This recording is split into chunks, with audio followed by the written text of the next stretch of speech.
श्री राधे महाराज जी के चरणों में दंडवत प्रणाम। मुझे ऐसा लगता है कि मेरे मन को कोई मार रहा है। कोई भी व्यक्ति या चीज़ जिससे नज़दीकी बढ़ती है वहाँ से निराशा प्राप्त होती है। कोई भी इच्छा करना मेरे लिए मुश्किल है।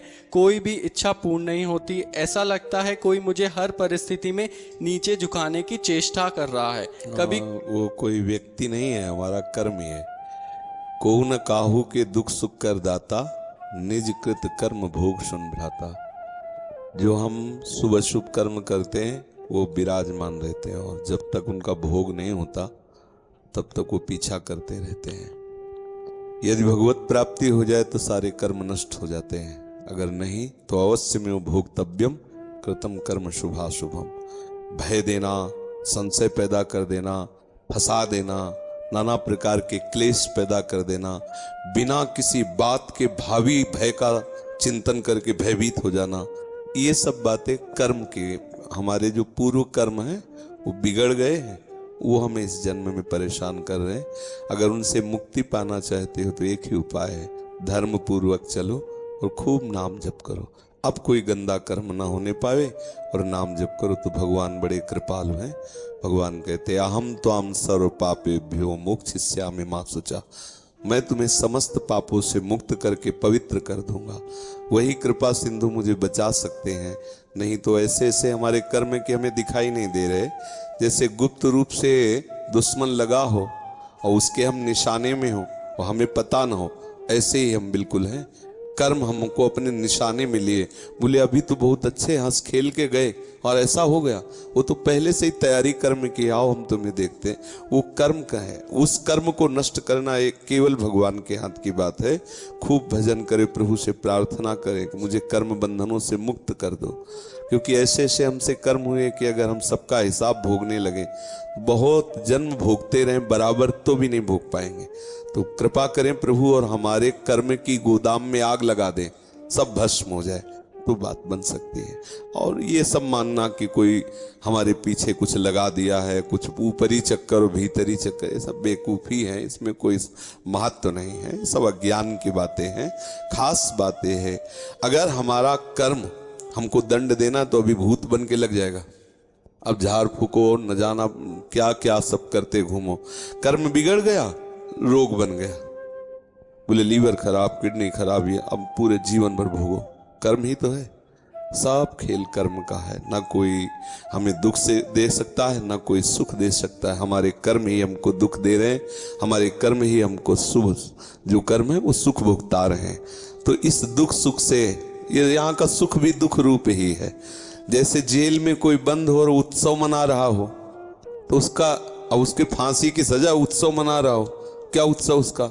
ऐसे ही हम माया की जेल में बंद है, वो बोले आज हमारा बर्थडे, पता नहीं शाम के बर्थडे होगा कि डेथ डे होगा, कोई भरोसा नहीं किस मिनट में क्या हो क्या। तो ऐसे हम जीवन मुक्त जब तक नहीं तब तक क्या सुख। इसलिए बच्चा, कम से कम इतने भाग्य तो तुम्हारे प्रबल हुए कि तुम अपने अंतर की दशा को देख पा रहे हो, अंतर्मुखी हो। बस एकमात्र प्रभु की शरण में होकर उनका नाम जप करो। अब कोई गलती ना होने पावे तो अब लो नशानी अब ना नशई हो, ये दृढ़ नियम ले लो। तो प्रभु बहुत कृपालु हैं, बहुत, मतलब आप सोच नहीं सकते हो कितने कृपालु हैं। वो सब माफ कर देंगे और वो मालिक हैं, वो ईश्वर हैं। जैसे किसी ने एक जगह प्रश्न में लिखा कि हम मानते ही नहीं कि भगवान है। तुम मानते इसलिए नहीं हो कि अज्ञानी हो, बिना बाप के तुम थोड़ी पैदा हो गए, पिता तो है ही ना। अच्छा, तुम्हारे ना मानने से ऐसा तो नहीं, हम नहीं मानते कि हमारा कोई बाप है, तो तुम्हारी बात मानने थोड़ी होगी। कृति है तो कोई रचने वाला है, कृति माने रचना, इसे प्रकृति कहते हैं। तो बोले सब प्रकृति से है, तो प्रकृति एक रचना है, इस सृष्टि भगवान की एक रचना है, तो इसको रचने वाला भी कोई है। अगर रचना है, मान लो चित्र है तो चित्रकार भी है ना, तो सृष्टि रूपी रचना है तो इसका रचने वाला भी है। अब उसको तुम राम बोलो, कृष्ण बोलो, हरि बोलो, परमात्मा बोलो, ब्रह्म बोलो, जो बोलो, वो है एक, वो है, तुम्हारे ना कहने से नहीं होगा। है मान लोगे तो तुम्हारा मार्ग मंगलमय हो जाएगा, और नहीं मान लोगे तो नास्तिकता में भोगना तो पड़ेगा ही। आप बोलो हम नहीं मानते कोई जेल वेल सजा है, तो बुरे कर्म में जब फंसोगे तब अपने आप अनुभव में आ जाएगा कि कोई जेल है, कोई दंड है, विधान है, कोई सजा है। तो इसलिए नाम जप करो, और हो सके संस्कृत पढ़े हो, संस्कृत पढ़ सकते हो, तो श्रीमद् भागवत है ना, उसका भले एक अध्याय संस्कृत से पढ़ो, लेकिन उसको पढ़ो। तो श्रीमद् भागवत बहुत जल्दी सारे अशुभ कर्मों को नष्ट कर देते हैं। धुंधकारी प्रेत बना हुआ है 7 दिन में, और कोई साधना नहीं, केवल सुना तो 7 दिन में उसे हरि रूप प्राप्त हुआ और भगवत पार्षदों के साथ विमान पर आरूढ़ होकर सीधे भगवान के धाम को गया। 7 दिन में, बहुत कम समय में भगवत प्राप्ति कराने वाला परम महामोदमय साधन श्रीमद् भागवत है। तो जो हिंदी है वो अर्थ है समझने के लिए, लेकिन मूल जो है वो मंत्र है श्रीमद् भागवत के, जो संस्कृत में लिखे ना।